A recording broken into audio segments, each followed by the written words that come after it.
I'm Elisa Mortensen, and this is Undo Redo. Christmas is upon us. It's 2025. Some of my kids couldn't make it up to Eden, Utah this year, so we will be headed down to Las Vegas where they live, and all of us are going. We talked my mom, dad, and my special needs sister into coming, so it's going to be a whole house, probably sardine style. Everybody's sleeping everywhere. So I hope your Christmas is going as planned. And I want to talk about all the chaos that hits and why I had such big anxiety this week. It's the time of the season's peace and goodwill and good messages and love, right? I am not feeling it this year.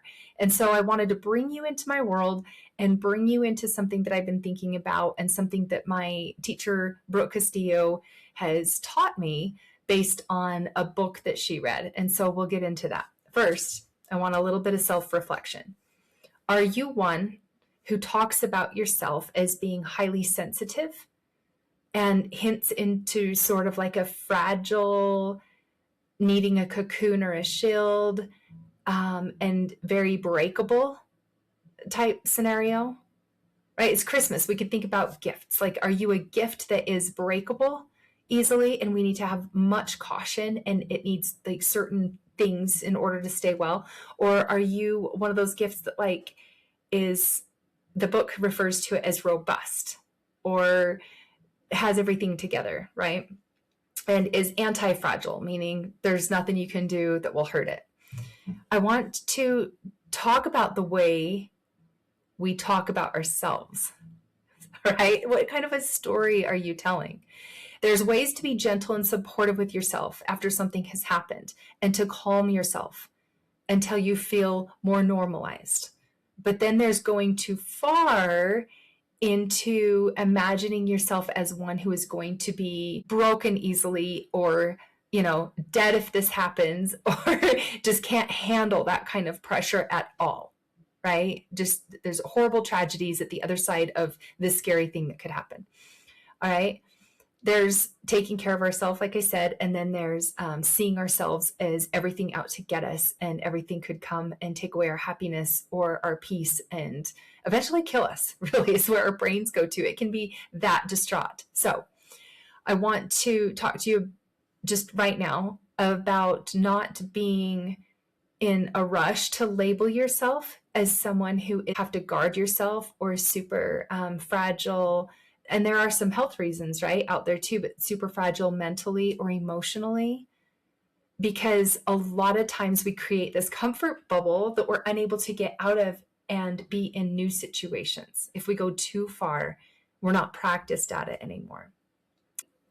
Being anti-fragile means that you've created a system that increases capability and you're able to thrive as a result of your stressors. So the more attacks, the more failures, the more mistakes there are in your life, the better you get at handling them. All right. So the more times you try to handle them and come out on the other side, the stronger you are. All right. So falling down and getting back up. It's often referred to like toddlers, how they walk, they fall over all the time and they just get back up and they get back up and they get back up. Now, my mentor, Brooke Castillo, read a book that she mentioned that turned me to it. And it's a guy named Nassim Taleb. And his work talks about these three different areas. He categorizes people into three different areas. He calls them fragile, which means we are framing disorder and chaos as harmful. Robust means you are resisting the shocks of disorder, but you're staying the same, which is neutral. An anti-fragile person is more of a system that actually is strengthened by stressors, vitality, and disorder. The benefits of growing under that pressure, he says, are extreme, which is pretty exciting. So do you consider yourself fragile, like breakable when there's disorder and chaos and things aren't as you planned or don't go your way? Are you robust, meaning I can withstand the pressure and the shock? Or are you anti-fragile, which means I am able to grow myself from this pressure and become something new and stronger because it's there. All right. That's the whole premise of this. And I want to pull out some different things as we get talking. Now, if you break any time when you consider a failure or a mistake or something that comes at you and attacks you, just take notice. You'll be avoiding any kind of risk or challenge, which makes you weaker. All right. Robust means you're withstanding them, correct? And that you can be okay, so you don't mind some of them coming. But I imagine you don't enjoy them. Like nobody enjoys them, right? But being anti-fragile is actually a strengthening and building opportunity for you. And that is the only way to be built and to grow, to have that opportunity. So I want to talk to you about stress not really being the enemy. I want you to think about the challenges in your life. So many of us are living a life by protecting ourselves from way too much instead of allowing some of this to happen and growing. Now, we want to be able to be cautious. We want to be able to have a clear mind. And you don't get torn muscles if you don't lift something heavy, right? So that muscle can only be built with the tearing down of it. Otherwise, it just goes atrophied. So are you fragile, and maybe your inner strength and that even that robustness can be breakable? If you have stayed away for too long from challenges and stressors and protected yourself really well, that muscle will be atrophied. And the theory that you are fragile and the story that you have is that it means you can't take on the stress and that you can't take the pressure. If you hear yourself talking in ways that you can't do these things, then maybe you are fragile in some of these areas. So listen to yourself as you're telling these stories. Eavesdrop on your mind, right? You're going to end up going in the opposite direction of strength and resilience. Maybe you're robust and you have the ability to stand up to things, but you are also not utilizing that kind of pressure for growth. If you're robust, you're just staying the same and able to withstand things, which is neutrality, which is a great place to be compared to fragile, but it's like not as awesome and doesn't feel as good as becoming a stronger version of yourself. So lots of people go through trauma and they're strengthened afterwards. Lots of people go through trauma and they're weaker afterwards. And it's because of what happens and how they're framing what happens. So there's this shift that must happen to get over and move past and see somehow the benefit from having had that happen. If you can't move over or get past or come to an agreement with yourself or a story that has benefit from something happening, then you will remain fragile. This is just a use of our agency, right? And you're welcome to use any stressor in your life as a tool to gain the strength, making yourself more than before because of the stressor, or by overcoming it and not having it be a bother to you anymore. Oh, I've dealt with this. I've got this. I know how to do this. And then a new stressor will come along and it will challenge you and it will be new to you. It will knock you down. It will test you, but this is the process. And then you gain resilience towards that because now you do know what you can do to make yourself stronger in that area. So if you think about being easily damaged, has this been you? Is this your story? Is that how you have been identifying yourself? Have you seen others talk about someone in that way, like that person is fragile? And is it entirely true? Like what everyone's saying about that person, is it entirely true? Because we're all 50-50. Even the most horrible person on the earth dies and someone has something good to say about them. Let's remember that. We are all amazing and we all suck sometimes. This is our human experience. It's always 50-50. But listen to how we go off about someone or how we frame ourselves to others. Do we do that to ourselves? I really want you to come to see if you are casting yourself in a role as someone who is very fragile throughout your life. Because it doesn't mean that that is the reality of it, because everybody has stuff that may knock them down. A lot of times people will just make decisions whether that knocks them down or not. They don't, like, to be fragile is to always decide it will break you and knock you down. And to be anti-fragile is to always decide that this won't do me in and this won't break me. I will continue on. You see it? And the robust is just kind of staying neutral. So what anti-fragile isn't is putting your head down or white knuckling through something, right? That's the opposite. Also, the opposite is if someone is anti-fragile, it doesn't mean you're not paying attention. It doesn't mean you're naive. It means that you're open to feeling the negative and uncomfortable and the sad and mad and gross things in life because you're learning to evolve yourself beyond what you're capable of doing this time that seems like a lot into next time where you have more reinforcements inside because you've been exposed to it. So there's a contrast to everything. When you're sailing along and you're loving the calm and there's no storms and the water's just kind of nice, it's silly to think in that moment that things will just remain that way forever. Because when we think that and then something comes along, we're really upset at that, right? So if we get our power from a good challenge, we get our resilience from a really good challenge and coming out on the other side of it. The scriptures say that it must needs be that there is opposition in all things. And there's a reason for that. My go-to is anxiety. Like I said, I've had anxiety this week. It was capped out in the middle of the week. My special needs sister was here and she wasn't even a part of it. She was just here and we were going for bike rides and going to the post office and doing some crafts and wrapping some gifts. We had a great time. All the while I had anxiety.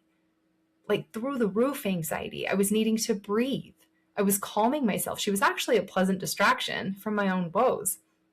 My go-to anxiety, now that's a fear-based emotion. Last week, I had it quite a bit.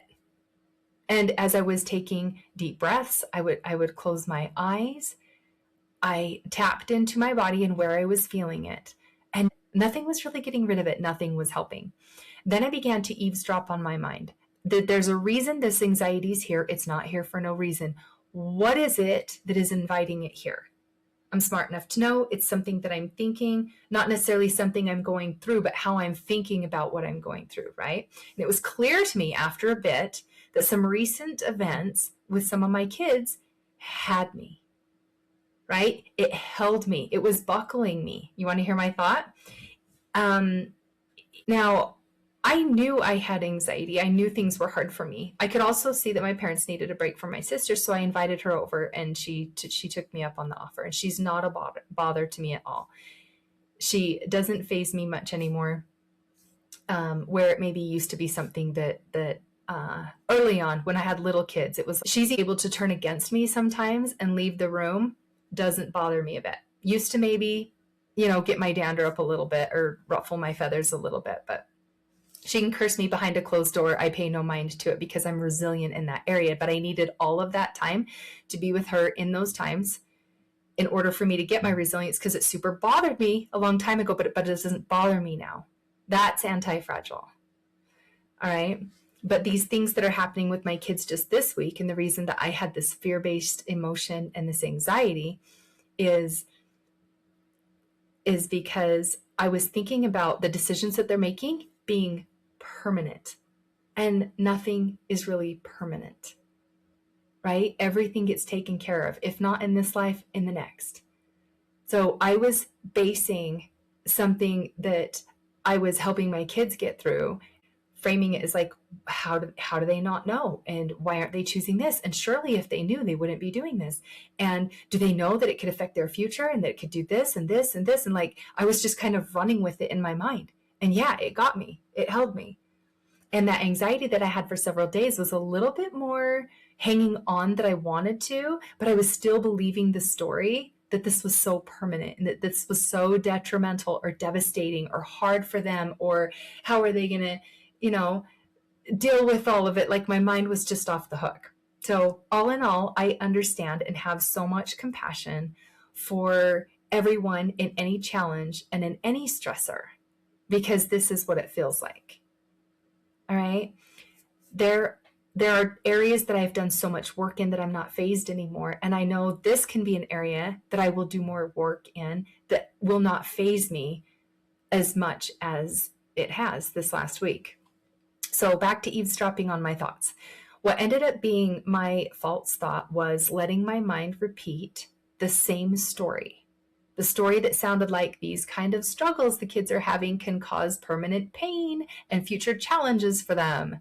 And these kind of struggles my kids are having don't just go away. How did I not teach them better? Like, surely they knew. And if they knew, they wouldn't be doing this. Things like that. And the clencher here, the one that I think held me in the anxiety for more days, was this under the scenes thought that needed to surface that I did find, that was, maybe it's my fault for not making sure they knew more about the danger of these things.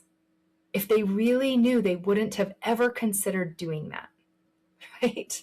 That's a big one, because that blames me for their use of agency, which is actually, maybe there's some accountability in it somewhere, but that's not how we go about handling our brains. That's not how we go about them handling their situations and learning on their own and separating like what's mine to control and what's theirs to control, because they're adult children, right? This just holds me in anxiety for too long and constantly. Now, we are warned over and over, past tense fear, future tense fear. It can close us down. It can make us desperate.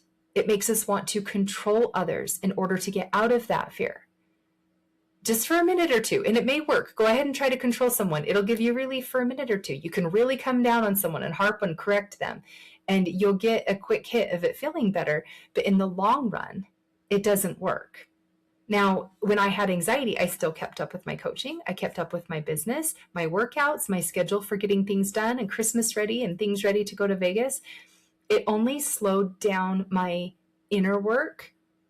And in the past, this would have shut me down completely.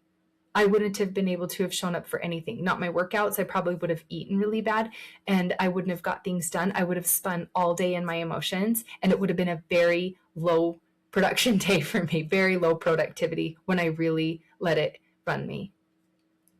But when I noticed that I wasn't completely shutting down, I was really proud of myself. Now, I still had the anxiety at this moment. I was very proud of myself for not shutting down completely. And that's when I was on to myself. That's when I noticed, and that's when I realized that most times my worst emotions bring me to my most excellent clarity and breakthroughs, which that is the strength I'm talking about. So it was kind of exciting. Now, listen, the most solid people in the world are not afraid of their emotions. In this season of this holiday Christmas season, we are celebrating Christ. He was the perfect example of this, the perfect example of being anti-fragile. He did not fear. He had clarity the whole way through. He didn't need fear to make him act. He didn't need fear to show up. He didn't need fear in anything that he did. He was faith. He is the epitome of it. Now, in John 14:27, he says, "Peace I leave with you, my peace I give unto you, not as the world giveth, give I unto you. Let not your heart be troubled, neither let it be afraid." So we get peace when we let him be in charge. He has already taken care of everything on everyone's behalf, and it's up to us. It's up to us now to take him up on his offer. Men are that they might have joy. All right, for him to give us peace. If we don't choose all the reasons to fear so often. All right, now I want to take you a little bit deeper into the mind-body connection, meaning how your thoughts bring up your emotions, not the other way around. People think, oh my gosh, I'm feeling this emotion. I have some thoughts about it. No, you had some thoughts that brought up the emotions. That's a more accurate way of saying it. We know so much about the brain nowadays, and that's the way it truly is. So that's just outdated, my friend. Let's get the truth to all of you. How very solid people learn to have all the terrible emotions and to work on them and come out on the other side is they analyze what's going on when it's happening, or they look back on it if they're not in the present moment. What happened? How did it happen? They have a very compassionate dialogue with themselves. They give themselves grace for losing it, for having the anger, and for coming undone. Right? I talked to my coach about it. We see every single part of it. And when you see yourself in real time, every single part of it, even if you have to look back on a recent something that really crumbled you, you see what, you see where, and you see why. And now your mind has more information to use towards the next time.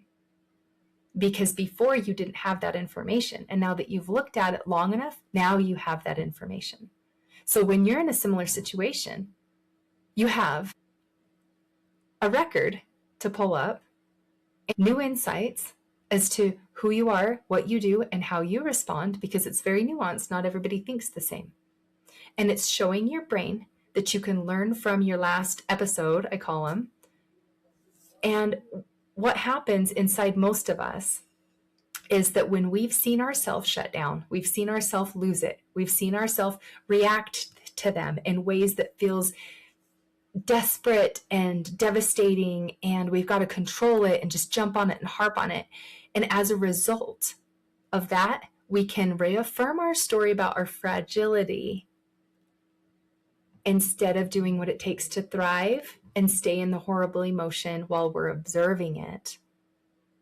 Or we can use what we've learned about ourselves from last time to keep our mind present, not turning to blame or grudges or control and looping back in our powerlessness and victimization that holds us, but instead seeing the truth of it all, seeing our hand in it, our perpetuation of it, and our upsetness, using our free will to create the outcome we choose.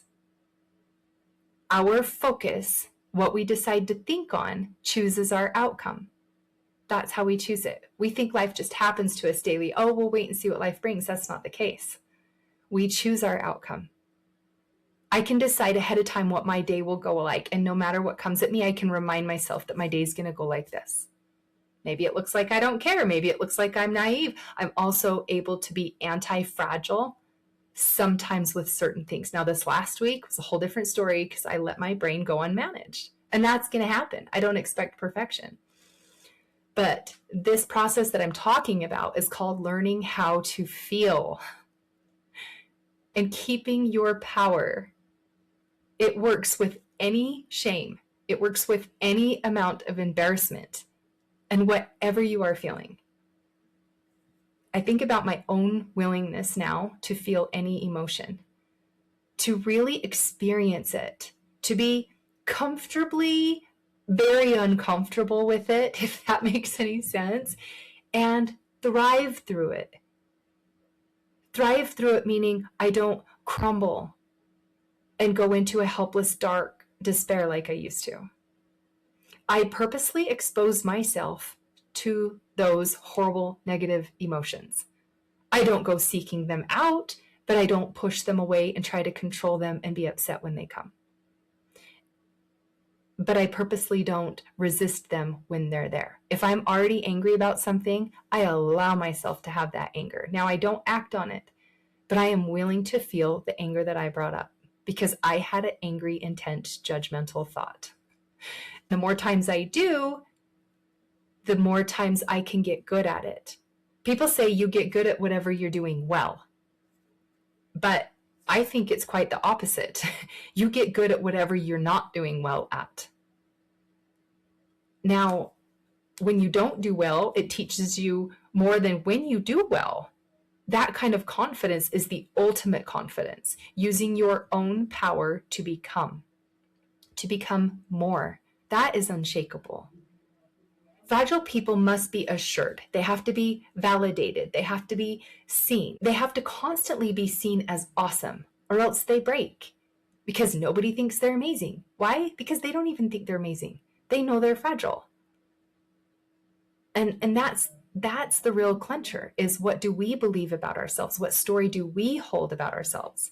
But the anti-fragile one knew they did their best, never let someone else's opinion or someone else's lashing out tear them down. They do not change their thinking. They know everything's fine. Most of us, if we were booed off stage or people had some negative thought about us, would take offense and go around trying to tell our story and convince everybody that it wasn't us and control and fix things, because if we don't hurry and fix it, we will break. We will feel bad about ourselves. And the worst feeling in the world is to feel bad about ourselves, like we did something wrong. We must feel good about ourselves all the time. Can you hear that we're just afraid of feeling an emotion? We feel bad about ourselves, we feel good about ourselves, and it's so scary to us. It's like such a big deal. I am so fragile, right? People have to say, I am right. I'm the only one that does it the right way. And if anything threatens that, they break. Some of us have to be right so often that we will turn on the one we love in order to be right. In a split second, if they're doing anything wrong, we have to be right that bad that we will have belittling comments, we'll shame them, so we don't have to feel it. Because we're fragile. We feel better for one little minute knowing that they feel shame and that they feel wrong. So we don't have to feel shame and we don't have to feel wrong. It's very intense. Some people have to really go there to extremes. And this is where you see a lot of people being mistreated. Because if we're wrong, we just feel awful. So I gotta hurry and be right so I don't feel awful. And then we do horrible things that make them feel like they're wrong and awful. And in the end, we're only afraid of how we feel. We just don't want to have to experience that negative emotion. So we go to great lengths to cover our tracks or to manipulate the situation so we don't have to feel those emotions. Right? And that is being fragile. I've made so many mistakes and had so many failures in my community and with my kids. Whenever a challenge or a stressor comes up, I have learned how to take it upon myself. I've become vulnerable to what it means to live a more expansive life by feeling my emotions. Because all of the sudden, now that it's been this long, there's nothing I'm not willing to feel. I was willing to feel anxiety this week. I could observe myself having it the whole time. And the part that I want to drive home to you here is, it's not when I don't do good and perfectly. Like, I haven't had anxiety in years, right?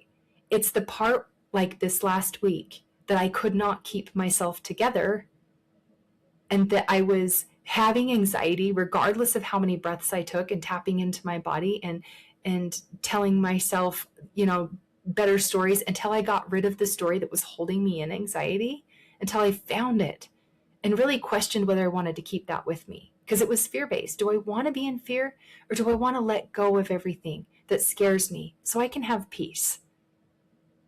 Right? I was failing at it for days until I found it. And only then did it turn into fuel that propelled me forward.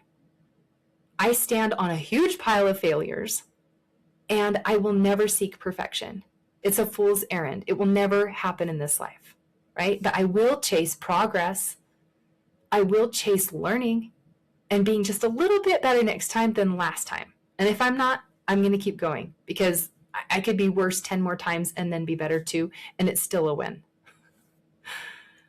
Most of the time, my worst emotions bring about my biggest clarity and breakthroughs.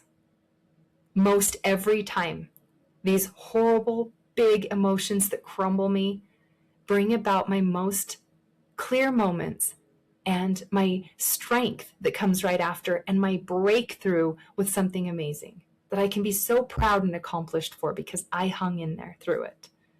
I didn't fight against it. I didn't lash out at other people. I didn't become someone I'm not and complain and grit my teeth and stomp around the house. I just felt it as I remained who I was. I'm a good sister. I'm a good wife. I'm a kind mom, right? So that is my goal. Many people refer to children walking in this type of process of growth. They fall over and they don't throw big dramatic fits. And sometimes they might. They just get right back up and walk again. They will fall over, bump into things hundreds of times. Do you ever see a toddler that just like got that walk down and they got their big belly and they're strutting along, right? They're so anti-fragile at that moment. Say something does bump them over, they get up and they can strut again. They've earned it. Every time they fell down, they pushed back up. they gained strength through that and the confidence to strut in between every time that happened.